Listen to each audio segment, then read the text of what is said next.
All right, everybody. So today I'm going to go over the harsh truth about storytelling in interviews for customer success. And the harsh truth is the most competent CSM does not get the job. The most communicative one does. And the power of stories is really critical here. And you can get my story tracker in the link below to help you build out your stories. It's completely free. Why do humans love stories? So stories have different stages. So we're going to use Freytag's pyramid here, right? So we have the exposition, so an incident, a rising action, a climax, a falling action, and then a resolution. So why does this actually work psychologically? So humans as a whole are wired for stories. It's been built into our DNA for thousands, maybe millions of years, and we are wired to understand and retain information a lot better when it's presented in a story format. And stories also help see ourselves and others. It mimics real-life challenges, triumphs, wins, losses.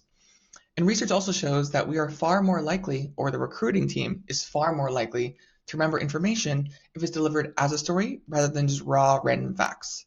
And in Freytag's pyramid, it actually creates a logical flow that helps the audience connect emotionally to the story and retain those facts. As well, humans really crave the tension release, the rising action, and the climax. It creates a problem, a challenge that must be resolved. When the resolution arrives, it feels rewarding and cathartic. And this emotional arc triggers dopamine in the brain, making the story a lot more enjoyable and memorable to those that you're telling to. It also follows predictability and trust. It builds trust with the audience. People expect stories to unfold this way. And so when a story actually follows the structure, it feels complete, it feels real, it feels relatable. And lastly, ancient myths to modern films, humans have used stories to make sense of the world, and Freytag's pyramid aligns with the storytelling methods using our innate desire to understand stories through a narrative. So let's use Harry Potter to illustrate this concept. So the exposition, Harry is introduced as an orphan living with the neglectful Dursleys. There's a rising action. Harry learns that he's a wizard. He's attending Hogwarts. He's going to encounter challenges, such as learning magic, uncovering mysterious events surrounding the Philosopher's Stone. Then the climax is Harry confronts Professor Quirrell and Voldemort, protecting the Philosopher's Stone. The falling action, the Philosopher's Stone is secured, Hogwarts is safe. And then the resolution, Harry learns the value of friendship, courage, setting the stage for future adventures. Home Alone, nostalgia, right? Banger of a movie. So in Home Alone, again, let's go through the Freytag's pyramid principles. The exposition. Kevin's 8 years old, he feels overlooked and underappreciated by his large family during the holiday chaos, and he wishes that they would disappear. And actually, his family does leave for Paris without Kevin. He wakes up to an empty house.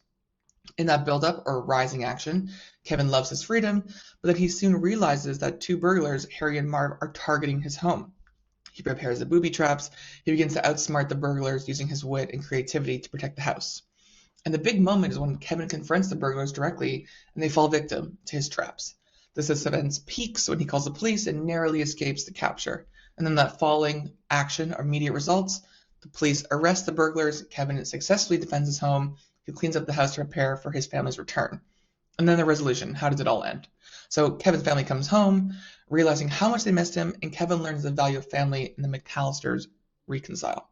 So this is how Freytag's pyramid follows. It's a very common story arc with many of the films that you've already seen in your entire life. But how can we put this into the CSM interviews? So the exposition. This is the once upon a time part of your story. So you introduce who you are, where you were, what was happening. So for example, I started managing a struggling account at my company. The client was unhappy. They were even considering leaving us. And I was already in the hot seat with them the first time I jumped on a call. So you're setting up the stage. You have to give context of the environment that you walked into. The next thing here is rising action. So the build-up. So the rising action and the build-up. Things start to get interesting. You faced a challenge, you identified a problem, or you decided to take action. So for example, I noticed the client wasn't using key features of our product, and they had several complaints about communication from the past CSM. They also said that their employees did not even use the platform, so they thought it would be better off not to use it altogether. So the climax, the big turning point, right? This is the action or decision that changes everything. So for example, what you would say was, I collaborated with our team to create a personalized success plan. I flew out to see them in person, them and their team. And I also scheduled a meeting with the client to meet my VP to serve as executive sponsorship. I want to do an entire reset of the relationship to understand where they were heading as a business, understand what had gone wrong recently, and to create a new path forward. Following action, immediate results. So after the big moment, things start to settle down. What immediate results did you actually see? So the clients start to see the value of the platform again, their usage increase, their entire tone and demeanor change towards our relationship together. They appreciated being brought into the fold with the VP members of the company, having better response times from support, and seeing more adoption across the employees. And then resolution, how does it all end? So tie everything together, right? You have to put a bow on it, as I like to say to my clients. What did you learn? What did you accomplish? What was the biggest takeaway from this? So the client decided to renew their contract and the relationship grew stronger. This was one of my biggest accomplishments as a CSM, to turn around an angry customer, bring back the trust, depict value, and ultimately land the renewal with them. And this is how I'm able to drive ROI to the companies that I'm at, as I effectively navigate stakeholder management across companies to feel a mutual value. So this is an entire story arc that we went from a client who did not feel valued, who didn't see any platform ROI. And then what you did, you came in, created a success plan, brought your VP in. Then they started to see ROI, they started to use the platform, and they felt better response time from the support team. The relationship grew stronger, their sentiment improved, and they were also feeling that they were actually getting that ROI and ultimately renewing. And you as a CSM have to be able to depict that entire story with the relevant details as to what you did. And the key benefits here of like using a Freytag pyramid is it structures clarity, right? Your answers become more organized and easier for your interviews to follow. It demonstrates problem solving, so it shows clear progression from challenge to solution, highlighting your strategic thinking. And it also showcases results, built in a framework for highlighting measurable outcomes and ROIs. So when you're a CSM and you're going through your stories, what you want to make sure is there a beginning, a middle, and an end? Is there a true challenge? Is there a turning point? What is the resolution? Because if you don't have those components, your story is going to fall flat.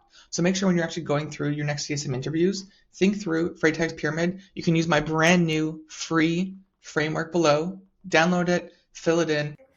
So how to implement. So prepare multiple stories using this framework, right? Like you need to have at least 10 to 15 stories that you know that you're going to tell for sure on your upcoming interviews, including specific metrics and results, right?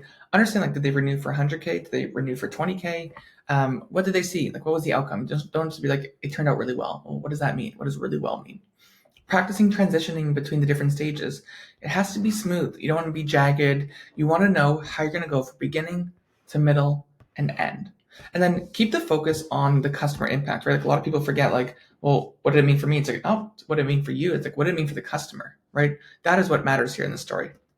And then some don'ts. Do not rush to the important details. Like a lot of people either do too few details or too much, and then you're telling an entire story that it's like way too long. So you have to ensure that you have sufficient details in there and you are including it. Do not skip the resolution and the learning. Like what's going to depict to the interviewer is, what did you learn from this? How did you apply this lesson and this experience and moving forward? Don't forget to highlight your role. Like, what did you do? Did you lead the meetings? Did you lead the calls? Did you create the action plans? Like, what was your specific role in this? Don't leave out the customer perspective.